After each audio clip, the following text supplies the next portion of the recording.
네, 여러분 안녕하세요. 네, 우리 2차 지필평가 한국사 시험 정리를 위한 강의입니다. 파이널 강의입니다. 일제강점기를 한번 정리해 보도록 하겠습니다. 여러분 잘 들어주시고 이건 정리니까 많이 빠지는 부분들이 있을 거예요. 전체적인 부분들만 아웃라인만 잡는 거기 때문에 그러니까 교과서를 꼼꼼하게 읽고 공부하시면 되겠습니다. 한번 정리해 볼게요. 일단 일제강점기는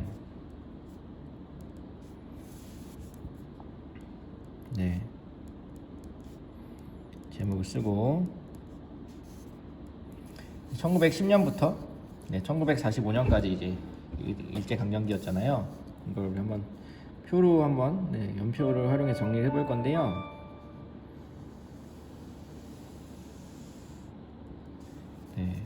보시면 시작은 1910년, 그렇죠? 한일 강제 병합 조약이 체결된 1910년이 되겠고요. 그다음에 우리가 3등분을 할 수 있잖아요. 1919년 3.1운동. 너무 중요한 운동이 나중에 우리 또 이것도 한번 정리해 보도록 하고, 그다음에 두 번째는 1931년에 있었던 만주사변. 이제 일본이 큰 꿈을 가지게 되었다고 했죠.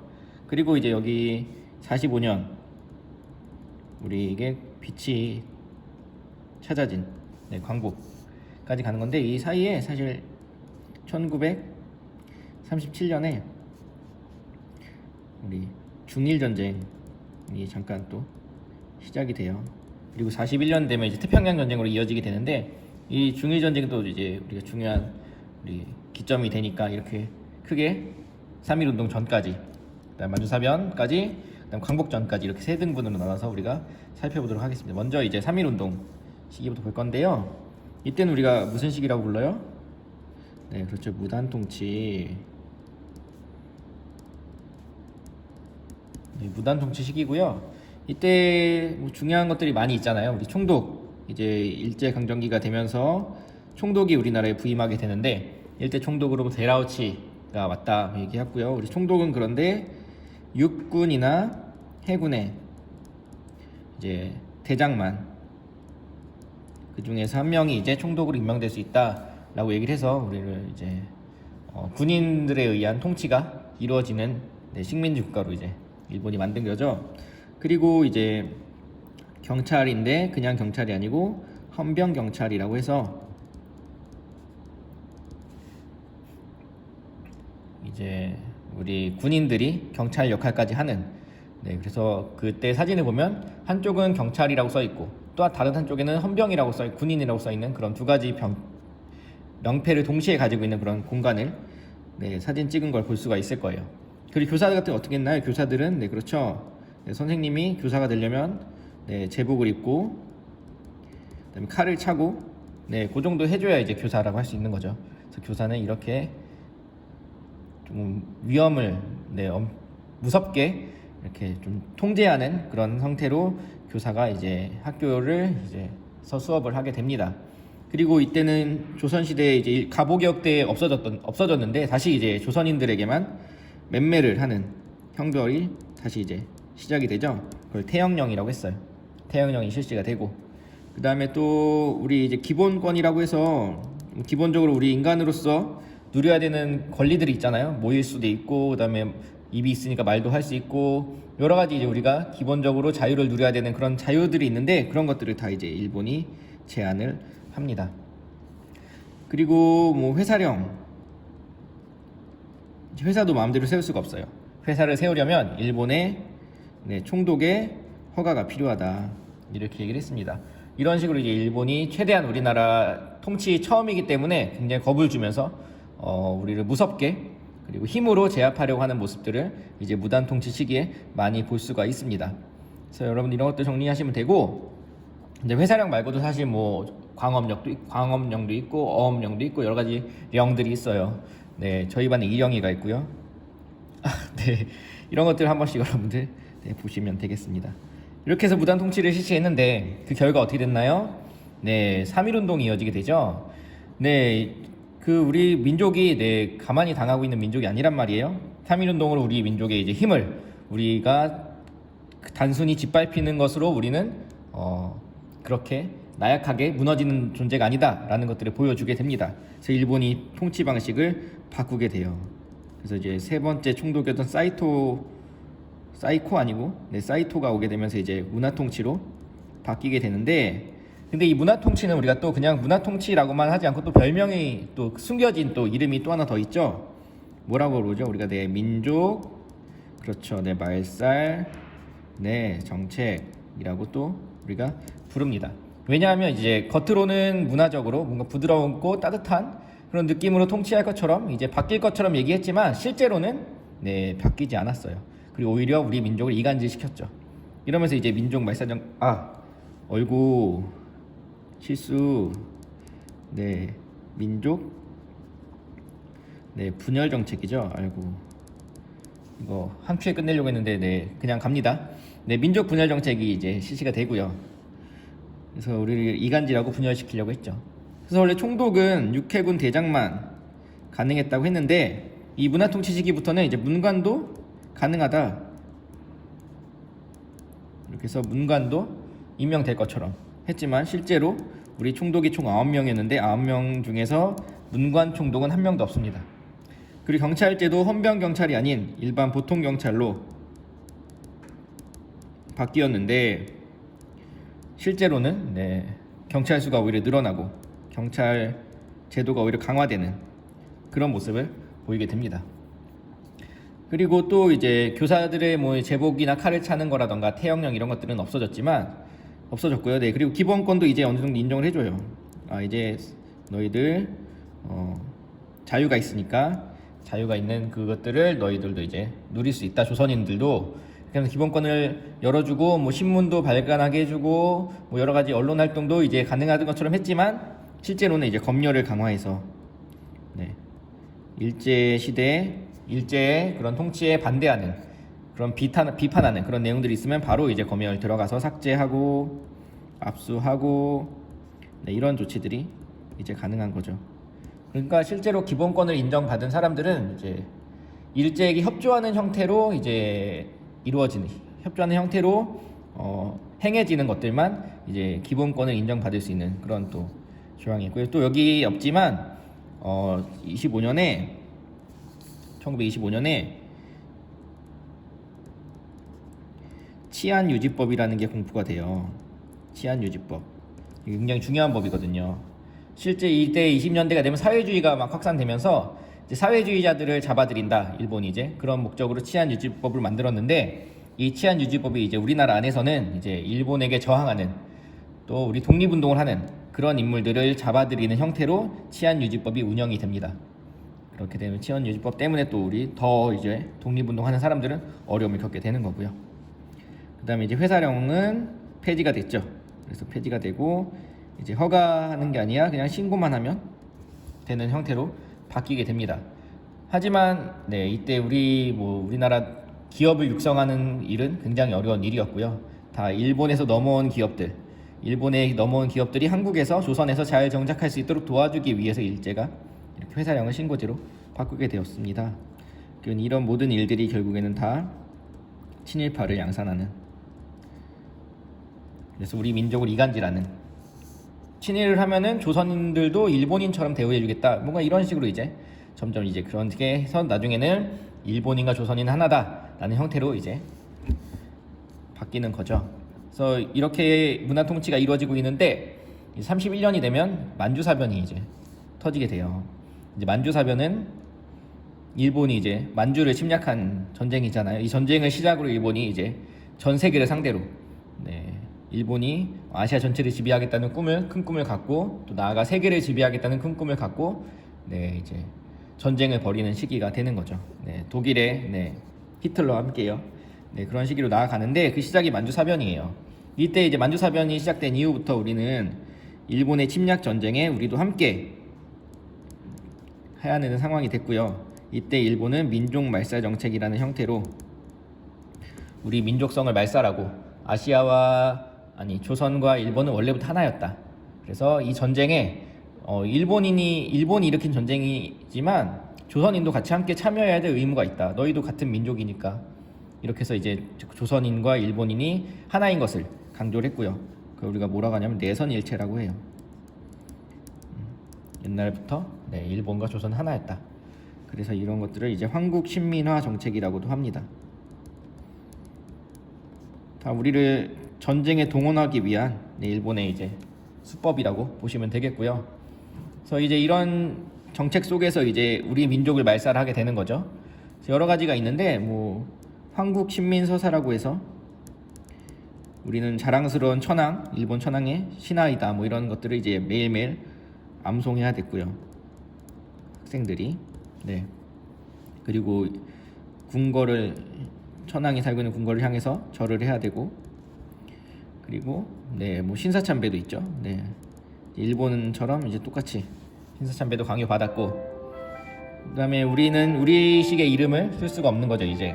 그래서 일본식의 성과 일본어로 바꿔서 이제 이름을 부르게 된 창씨 개명. 그래서 대표적인 우리가 잘 알고 있는 분이 이제 저항 시인이었던 자신의 부끄러워서 얼굴을 들지 못했다고 항상 얘기했었던 그 윤동주 시인도 이제 일본에서 공부하기 위해서 히라누마 도주라는 일본인 창씨 개명을 하게 됩니다. 그래서 하지만 윤동주 시인은 끝까지 이제 우리말을 사용하시면서 끝까지 저항하신 또 분이시기도 하죠. 왜냐면 그때 우리 역사는 이제 사용할 수 없었거든요. 우리말 사용할 수 없고 그다음에 우리 역사도 가르칠 수 없었던 이 시기. 그리고 이제는 소학교였는데 원래 그렇죠. 이제는 자랑스러운 천황의 국민이다 이런 걸 강조하기 위해서 학교 이름도 이제 국민학교로 바뀌게 됩니다. 이런 일이 이제 이 민족 말살 정책 시기에 있었던 일이에요. 그래서 이런 것들을 여러분들이 이제 기억하시면 될 것 같습니다. 혹시 놓친 거 없겠죠? 그래서 이렇게 이제 통치가 이루어진 걸 우리가 3번으로 나눠 정리하시면 되고요. 그 다음에 이제 이 시기의 경제 부분도 같이 한번 나눠서 좀 보시면 좋을 것 같아요. 이건 통치 방식이었고 이제 경제 같은 시기에 경제 관련해서도 있잖아요. 첫 번째가 이제 토지조사 사업 10년대는 그렇죠. 일본이 처음 우리나라를 식민 지배한 이후에 우리 땅을 다 이제 빼앗아서 우리나라를 지배하기 위해서 조사하는 그런 과정 속에 있었던 거죠. 식민지 지배를 하기 위해서 토대를 마련하기 위해서라고 이제 교과서에 잘 나와 있습니다. 그래서 일본인들도 이제 조선인에 들어와서 같이 살아야 이제 조선에 대한 지배가 좀 더 수월하게 진행이 되겠죠. 그래서 나아가서 이제 일본이 조선을 하나의 나라로, 조선도 같은 나라로 이제 삼기 위해서, 일본과 똑같은 나라로 삼기 위해서 이제 이렇게 토지 조사 사업을 진행했는데요. 뭐 간단해요. 뭐 공유지, 이런 마을 공유지나 왕실 소유지 같은 거, 그리고 신고를 하게 합니다. 토지 조사 사업 이때까지 할 테니까 이런 방식으로 이렇게 신고하십시오. 그래야 우리가 증명서를 나눠주고 그 증명서가 있어야만 토지 주인으로 인정받습니다. 했는데 신고하는 방식이 까다롭고 절차가 복잡하고 또 일본어로 되어 있었기 때문에 우리가 이제 신고를 많이 안 했어요. 그리고 나중에 신고하면 정말 일본에게 빼앗길 것처럼 그런 분위기가 연출이 되어 있었기 때문에 신고를 하지 않습니다.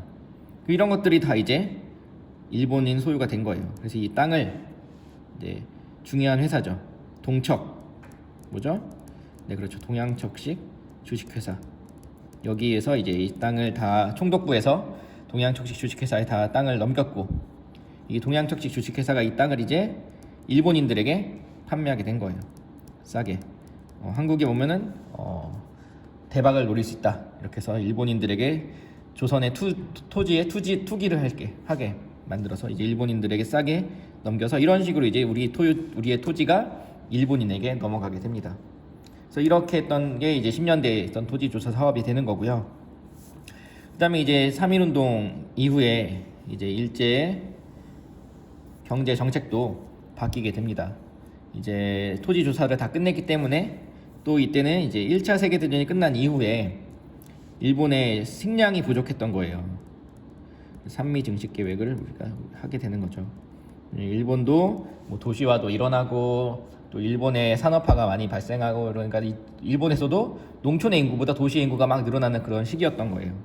그래서 일본에 쌀이 부족해.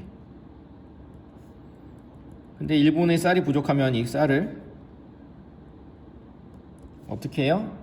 네, 이거를 조선의 쌀을 많이 생산하게 하면 되겠다, 이렇게 생각을 하고 이제 이 사업을 진행을 합니다. 그래서 조선을 확보하기로 했는데 실제로 계획은 이제 우리나라에서 쌀을 늘리기로 했어요. 어쨌든 뭐 밭을 논으로 바꾸고 그 다음에 품종을 개량하고 퇴비도 개량하고 뭐 저수지도 늘리고 이런 식으로 이제 우리나라의 농업을 생산량을 늘리겠다. 그래서 우리가 이걸 증산량이라고 해요. 증산량, 늘어난 양. 그래서 우리가 100을 늘리면 그 중에서 50만 가져갈게. 이제 일본이 그렇게 얘기를 했어요. 근데 계획은 이제 그래서 증산량이 훨씬 더 많아요. 100을 늘리면 50만 가져갈게. 50은 너희 가져. 이렇게 했으니까. 그런데 실제로 이제 그럼 어떻게 됐느냐? 실제로 해보니까 일본이 계획한 것처럼 쌀이 생산이 그렇게 늘어나지 않았던 거예요. 근데 일본에 필요한 양은 정해져 있어요. 일본에서 이만큼 가져가야 되니까. 그래서 어떻게 했어요? 늘어난 것이 적게 늘어나면 그거에 비례해서 적게 가져가야 되는데, 늘어난 것은 많이 적게 늘어났는데 가져가는 거는 예정 계획대로. 그러다 보니까 증산량보다 수탈량이 더 많게 되는 이런 일이 이제 발생하는 거죠. 그래서 피해는 다 이제 우리 농민들이 받게 되는 거고요. 그리고 원래 계획은 이 산미 증식 계획을 부담하는 그 비용은 땅을 가진 지주들이 하기로 했는데, 뭐 일본인 지주들도 있었고 뭐 조선인도 지주가 있었지만 어쨌든 지주들이 부담하기로 했는데 이 모든 부담을 이제 소작농들에게 다 전가합니다. 소작농들이 이걸 부담하지 않으면 땅을 농사짓지 못하게 하겠다, 이런 형태로 이제 하면서 이제 이 모든 부담을 또 조선인 소작농들이 다 안게 되는. 그래서 조선인 소작농들은 자기 돈 다 들여서 농사 다 지으면 더 많이 가져가게 돼서 남는 게 없는 이런 상황이 반복되니까 우리나라에서는 살 수가 없는 거죠. 그래서 많이 이제 만주나 연해주로 가기도 하고요. 화전민이 되기도 하고 뭐 이런 이제 일들이 있습니다. 그리고 이제 30년대가 넘어가면 전쟁이 일어났다고 했죠. 전쟁이 일어나면서 이제 우리나라에서 일본이 경제적으로 이제 전쟁 모드로 이제 돌입을 하게 되는 거예요. 그래서 조선 공업화 정책이라고 해서 만주사변 이후에 있었던 일인데요. 이제 만주는 일본을 위한 쌀을 생산하고, 이 조선에서는 이 북한 쪽에 이제 공업 기지를 건설해서 이제 그런 공장을 가동해서 이 만주와 조선과 일본이 이제 통해서 이제 일본의 전체적인 발전을 이끄는 그런 정책을 세우기도 하고, 그리고 남면 북양 정책이라고 해서 남쪽에서는 이제 면화를, 북쪽에서는 이제 공장을 가동해서 이제 우리나라에서 필요한 그런 것들을, 일본에서 필요한 것들을 우리나라에 이제 효율적으로 우리나라에서 가져가는데, 그 과정에서 이제 우리나라의 모든 산업들이, 기존의 질서들이 다 무너지고 이제 파괴가 되는 겁니다. 남면 북양정책도 시행하고, 그 다음에 이제 중일 전쟁 이후부터는 이제 전쟁을 해야 되는데, 일본의 인구로는, 일본의 전력으로는 전쟁을 할 수 있는 범위가 너무, 일본이 할 수 있는 가능한 범위를 넘어선 만큼 전쟁을 하게 된 거예요. 뭐 중일 전쟁을 비롯해서 이제 일본이 이제 태평양까지 나가게 되잖아요. 뭐 필리핀 쪽도 비롯해서 전 세계로 전쟁을 확장하는 과정에서 이제 전쟁에 필요한 물자들을 이제 총동원하기 위한 국가 총동원법이 실시가 됩니다. 그래서 국가 총동원법에 따르면 이제 우리나라는 공출, 쌀을 다 이제 뺏어가고, 그 다음에 우리 국민들에게는 배급, 적당량의 쌀을 주는 거고요. 그 다음에 사람들 같은 경우는 처음에는 지원병제를 받았어요. 일본이 하는 전쟁에 참여합시다. 그 전쟁은, 일본이 하는 전쟁은 우리도 일본인이기 때문에, 같은 일본인이기 때문에 함께 해야 됩니다. 뭐 이렇게 지원병제를 받고, 안 되니까 이제 징병제로 전환을 하고, 또 전쟁을 하려면 많은 무기도 필요하고 여러 가지 많은 물품들이 필요하니까 그런 물품들을 만드는 공장에도 강제로 끌려가서, 혹은 뭐 탄광에 끌려가서 그런 지하 자원을 캐내는 곳에 가서 하시마선 같은 곳에 직용을 하기도 하고, 그리고 학생들까지도 이제 전쟁에 동원시키는 학도병제도 이제 시작이 되고, 이런 것들이 시작이 되고요. 또 이제 여성들 같은 경우는 여러분 잘 알겠지만 위안부 따옴표를 많이 써주시기 바랍니다. 위안부 문제까지 되는 등 이제 우리나라 30년대부터 광복하기 전까지는 굉장히 우리나라 사람들도 너무 힘들었던 일본의 침략 전쟁 때문에 같이 피해를 봤던 시기가 이제 이 시기고요. 그래서 이렇게 정리하시면 되고, 구체적인 내용들은 반드시 교과서를, 또 제가 보다가 재밌는 걸 발견했는데 이 30년대 40년대에도 산미 증식 기획이 잠깐 있었더라고요. 이렇게 해서 어쨌든 이 일제강점기 통치 한눈에 한 번에 정리하는 그 강의를 했습니다. 여러분 잘 정리하시고 이 내용대로 여러분들이 좀 흐름을 파악하신 다음에 구체적인 내용으로 들어가시면 좋을 것 같습니다. 이상 강의를 마치겠습니다.